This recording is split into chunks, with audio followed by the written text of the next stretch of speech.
Bosco, Tom, how are you? I'm good, mate. Lovely to be here. It's an honour to have you here. Thank For you. me, I don't know whenever anybody else is watching this, it's a Friday, and of all the podcasts I've been doing, this has been my highlight of the week. I've been looking forward to speaking with you. Thank you. I'm honored, and I'm looking forward to our chat as well. Fantastic. So we go back a little way. Our paths crossed a few times, and probably a little bit more with more frequency of late. Okay, so we've got a familiarity of each other's worlds, what we bring to the table. But let's assume that people know nothing about you. Okay, the floor's yours. Who is Bosco? Thanks, my man. Well, look, I'm a storyteller, a strategist, and a speaker. It's probably a really good way of explaining what I do. I'm the chief brand officer for two big brands, Global RevGen as well as Quant Plus. Global RevGen is a marketing collective in Australia. We're a performance media agency. We work with different emerging industries, but one of the industries that we're well known for is we service we're engaged with about 70% of the higher education sector in Australia. And we are responsible for a lot of the international media buying for universities. So we do a lot of marketing across 55 countries. And post-COVID, we kept getting a question from our clients, which is how do you fix crappy creatives? And how do you fix the creative ingenuity of advertising? And it was a question that we took a deep dive in, and through government grants and rebates, we were able to actually dabble in AI. And we came up with the world's first technology called Quant Plus, and it empowers any of our consumers or clients to understand creative ad performance intelligence before they spend their advertising dollar. No one was doing this in the world. You typically have to spend money to understand where you could have improved it. What we do is provide that intelligence ahead of time. So that came through in around 2022.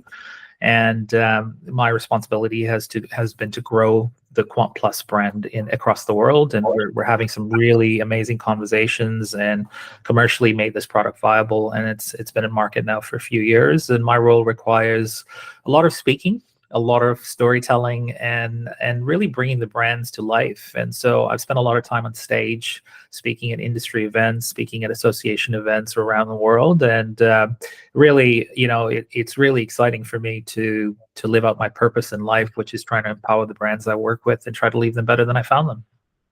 Love it. Okay. All right. So there's lots and lots to unpack there.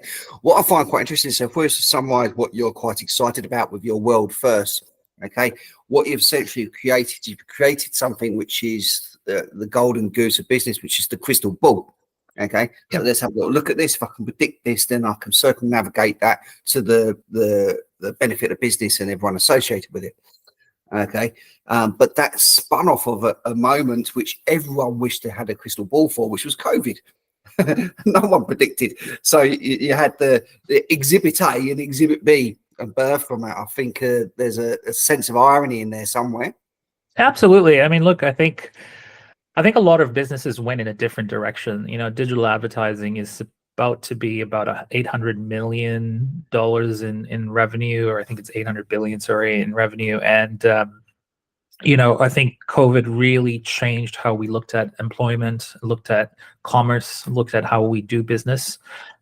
Someone said to me recently, we're reinventing the history of work and what work would look like.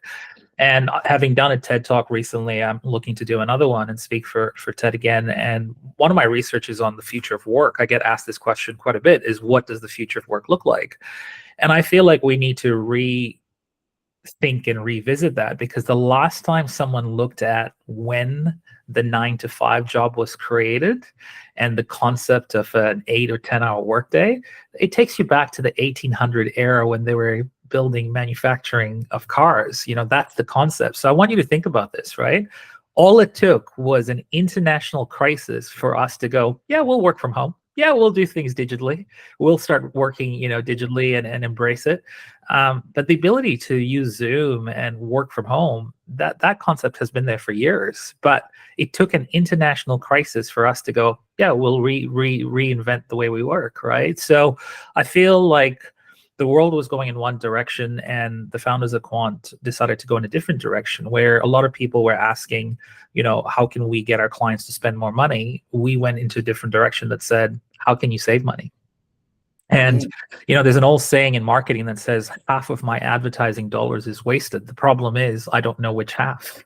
Yeah. And so, it's a question that we answer every day. And so our challenges today, to be honest with you, isn't, telling the story or telling the product.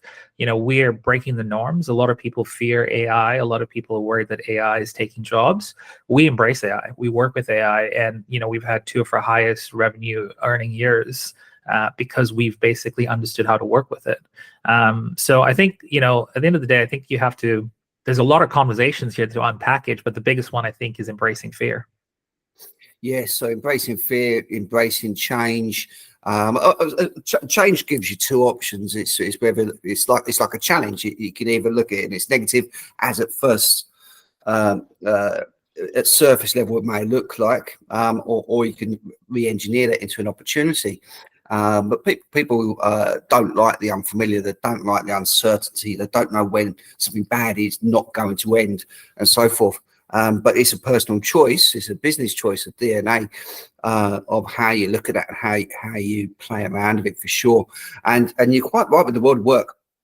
So you got how COVID changed the work environments. Okay, for better or for worse, we'll only ever know for much later down the line. Obviously, there's mental health and other aspects, social factors in there as well. And there's some jobs that can't be done that way. We get that. Okay, but there's some that we have done for a long time. But it took a societal trauma for that to happen. But I like going back to 9 till 5. I always joke about it because I always got Dolly Parton in my head when I think of that.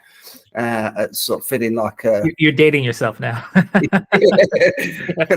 But she sings about it, feeling like it's long hours for me. We're business owners. I'd love to work 9 to 5. That sounds fantastic. But so we have evolved since then. But if we look back even further again, so I think it's Winston Churchill that said the further we look back, the more we understand the future. And before that, the working week included the Saturday. Okay, and it is Henry Ford who changed that because he wasn't selling enough cars, and he needed to create him shifting his workers to giving them a weekend meant that people had leisure time to want to buy a car, and he created an economy and changed the world of work for the world, essentially. So that if you keep looking back there, so these big events that happen have a domino effect. Absolutely. And right now we're seeing a progressive world.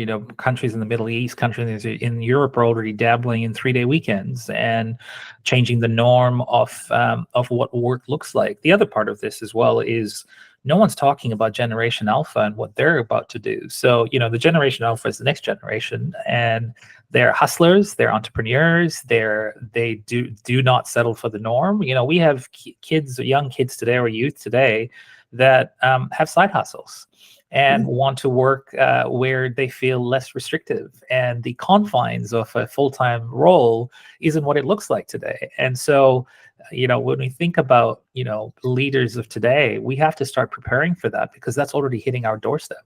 I have interviews today from university students who are interviewing me and changing the conversation about why they should work for us, as opposed to why, we offer an attractive workplace. So I think the human society is evolving, just like, when we moved from DVDs and renting Blockbuster DVDs on a Friday to Netflix, or when the Smith Corona was finally retired and we decided to start using keyboards.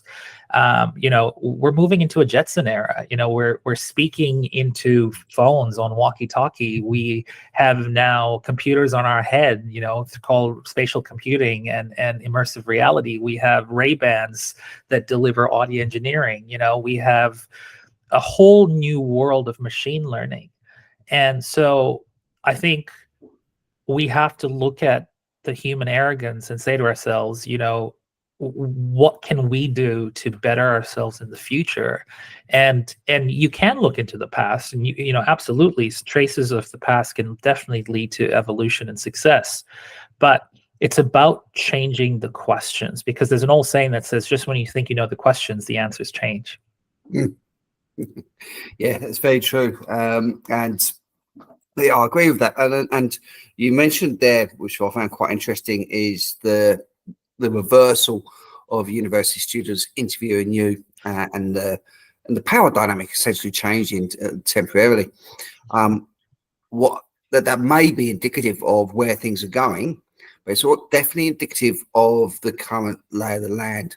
So we see this happen in the world of recruitment prior, and it drifts in and out. It's a bit like a pendulum.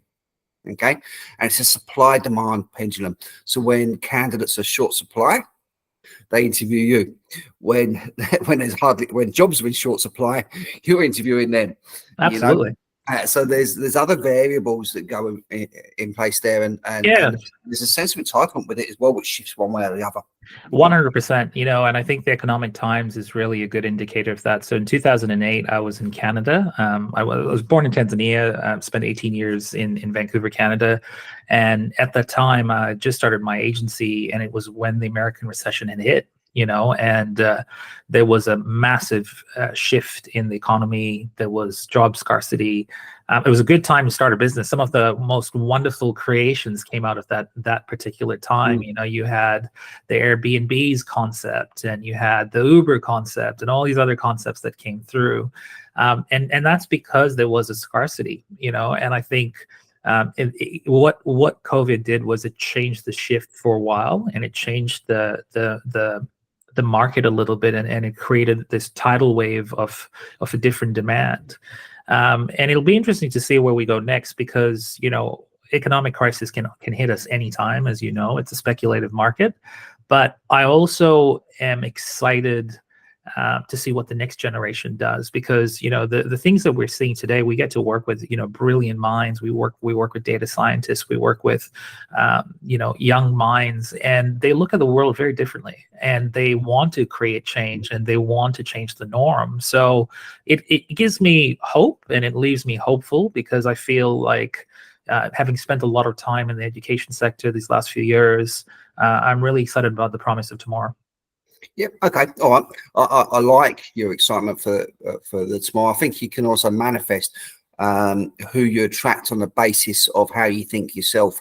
So the fact that even as an organisation, you've bucked the trend on how we can get our customers to spend less. It seems so obvious when you say it, but it's almost comical when you say it in the same breath. Which is where it gets your attention. Okay, because ultimately people will spend more with you. Yeah. But you have to change that narrative. Now, if you're doing that, then you're going to be attracting that same mindset. You're going to attract the disruptors, the movers, future movers and shakers. And obviously we're talking about innovation here. So, that innovation comes from adversity, it comes from problems, it comes from challenges. Innovation doesn't come from a smooth times, and opulence, because everything's working just fine. So what do I need to fix? Yeah, absolutely. And look, I think you're right. I think when you improve in efficiency, people will tend to be drawn to you and actually end up spending more with you. I think we have to change the agency model in general. Someone recently put a post on Ad News about the fact that the currency of trading time for pay needs to evolve, because we're now a world where we have to trade key outputs and results for compensation, and the agency model is still stuck in that model of billing billable hours, right? So what Quant does is it allows any business of any size to have an even playing field, regardless of budgets. So, if you have a bigger budget or smaller budget, at the end of the day, you need to make sure that you make the most of your budget. And I think that's really what Quant wants to do, is empower people to make, the right decision. Now, people might say, well, if everyone follows this recipe, wouldn't every form of creativity look the same? And it's a really great point, but the truth is having tried this on so many different campaigns, everybody's creative DNA looks very different. Everyone's playbook on advertising looks very different. Just because you know what are some of the key creative elements or triggers that spark conversations, it still allows you to be creative. It still allows you to split test. It still allows you to be curious. I'll give you a great example. A few years ago, in higher education, one of the things that our AI does is it's able to tell you what are the top performing creative elements when it comes to creative, fonts, gender, skin tonality. And so I noticed something in the Australian market for higher education. Someone with a Caucasian skin kept showing up really high in creative advertising. Now, one would say, well, is AI woke or is AI racist because it favors one skin tonality over the other? And so that was a curiosity that I wanted to do a deep dive on and dig a little deeper to go, hey, has AI got this wrong? And so when I went to the universities that we worked with, we discovered something. And what we realized is that the reason why it favored a Caucasian person in an image wasn't because it was the right thing. It was because most of the universities at that time had a one-size-fits-all, and they didn't have enough investments to have an international look. So what they did was they relied on one look for all of their creative collateral. So I said the question, which was, well, what happens if we disrupt this notion and we create an international look? What happens if we start testing international looks to creative advertising? And you know what? We got better results. But it required us to ask the question and be creative enough and be bold enough to try other looks in our advertising. And that's the beauty about creativity and marketing, is you may have a winning formula, but it doesn't stop you from trying to find other formulas. Yeah, I like that. And I've done a little bit of work in the AI space. So I've got some good data scientists that I speak with now. And there was a period when I like being able to do Zoom meetings that been about for a lot longer before it became a hot topic. Yeah. Okay. Yeah. But previously there was many examples where it failed. We had racist digital cameras, we had all sorts of different things, but it was on the basis of the data that's put in. So it only can start with what goes in, and then it then does what it does. And it's come a long way. I mean, recently there was a big kerfuffle with Google and its a visual AI called Sora, and someone had put in a little bit about the history of World War II, and they started spitting out images of an African American in a Nazi uniform, and within hours, Google got into some really troubled waters, I would say, and it was a PR nightmare, and it was an example of an epic fail, right? Because AI went too woke, and it could potentially, people were saying this could change the archives of history if we empowered AI to do that, right? Obviously, it's come a long way. So, back in the day, mathematically, AI was studying patterns and it was studying algorithms. And, we call it AI today. It's been there since the 50s and 60s, and they called it machine learning back then. But if you think about it, your Spotify playlist for music, your choices of what you pick on Netflix, that's all machine learning. It's been there for a while, Even the algorithm to serve you an ad when you say, oh, I'm really looking forward to trying the new iPhone, and 60 seconds later there's an iPhone ad showing up on your Facebook. All of that is powered by AI. It's secretly been embedded in your life and you just didn't know about it until we decided to coin the term AI, right? But let's be honest, artificial intelligence has been there a while. But what I've learned is that AI is getting smarter, and in some cases it's also exposing itself. So the reason why it's getting smarter is because it's moving from studying patterns to studying human behavior. Now, that's the good thing, but I'll also tell you what the bad thing is. So the good thing is, using this tool called Superhuman, and it allows you to read your emails, create drafts. And as a speaker, I come back off stage to like 50 emails. So AI is studying my way I sign my emails, how I finish my emails, how I start my emails. And when I'm responding to it, it says, do you want me to use your tone of voice? So it's already studying and predicting my tone of voice. And that's where I feel like the next wave of AI is, the GPT-4s and the 5s and what's coming up it's going to be mind-blowing, right? But here's something we discovered with AI. When AI doesn't have information or doesn't have enough information, you're going to hear the word AI hallucination, or it hallucinates. And what that means is it comes up with its own information because it's hallucinating. So at Quant, we had to have data science and humans to make sure that we protect ourselves from that, because we can't afford for it to have an AI hallucinate and come up with its own data. because that's when it stops machine learning. You know what I mean? So I think that's an interesting time for us, is because, you know, we're going to start hearing a little bit about some of the challenges that AI has.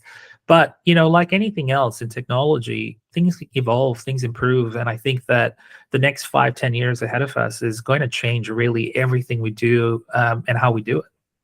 You know what? Well, it's the first time I heard that term. I think that's brilliant. And for me, that's a classic case of A/B testing to go.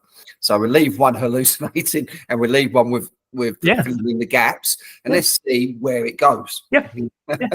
You know, and that's the thing, right? I think that's the beauty about this is, you know, someone said to me, will AI take jobs? Will it replace people? And I speak around the country. It's one of the most popular talks that I'm asked to speak on is the future of marketing and the future of communication, the future of the workforce. And I end with this keynote. And there's a slide. It has a robot waiting to sit in an interview, and he's holding a briefcase next to a human, and they're looking at each other. And I have a saying that says, you know, the workforce won't be replaced by AI, but the workforce will be replaced by humans using AI. You know, and I think that's the key part here. If you think about social media, when people started learning about social media, it started to replace some of the old marketing roles. If you think about, you know, dare I say it, the yellow pages, or if you look at trade magazines, you know, humans learned how to advertise on digital, and now most of the market share is there. You know, if you think about out of homes media, why is streaming media doing so well today as opposed to traditional media? It's because more people have moved to an early adoption and now have adopted streaming media as part of their entertainment, right? So I think, you know, we don't have to worry about the technology. We have to worry about the people that use that technology moving forward. And then I finish my keynote with a flying car, and people go, oh my God, this is already hit here. And the problem is, Tom, they have, you know, they've already figured out how to fly a car. The problem is how to land it and where to park it. That's the biggest issue, is parking. It's not actually flying the car, it's finding a parking spot. You need a runway in everyone's house. Yeah, pretty much, man. Okay, well, listen, so we're coming to a wrap up now. Obviously, I'm well aware that you've done a very successful TED Talk and you're due to do another. Do you want to share with people what that topic was so they can view that talk? Yeah, so in 2015-ish, I got off stage and someone said to me, hey, have you ever thought about doing a TED Talk? And I had no idea what it was.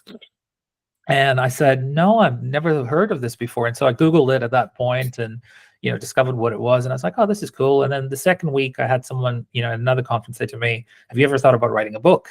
And so the universe started speaking to me about it. And so I started looking at the applications and everything else. And I tried to apply for the big TED event. And they said, look, unless you're a celebrity, well, this is reserved for people that can sell tickets. And at the time they were trying to sell a stadium. So then I went to another TED event, and very similar, you know, it was just a very hard process. You know, thousands of people try to apply for a TED Talk. So someone said to me, hey, why don't you try TEDx Stanley Park? They're moving to the Queen Elizabeth Theater. They have about an audience of about 3,000 people. So I threw my name in the hat, and there was about 100 different applications, but I picked a topic that had nothing to do with work. The topic was around how to live life with purpose. And the reason why I picked that topic was an online marketer, and I did some research, and I found that after the American recession, a lot of people were questioning their purpose in life and what they should do with it. And so, having had some mentors in this space, I decided to pay homage to my late mentor and basically come up with a talk about how to discover your purpose in life and how to live with momentum. It got picked up. There was about 100 applications. I was shortlisted, and I went through 24 scripts. I went through 4 coaches that had different opinions, and probably about 8 different dress rehearsals.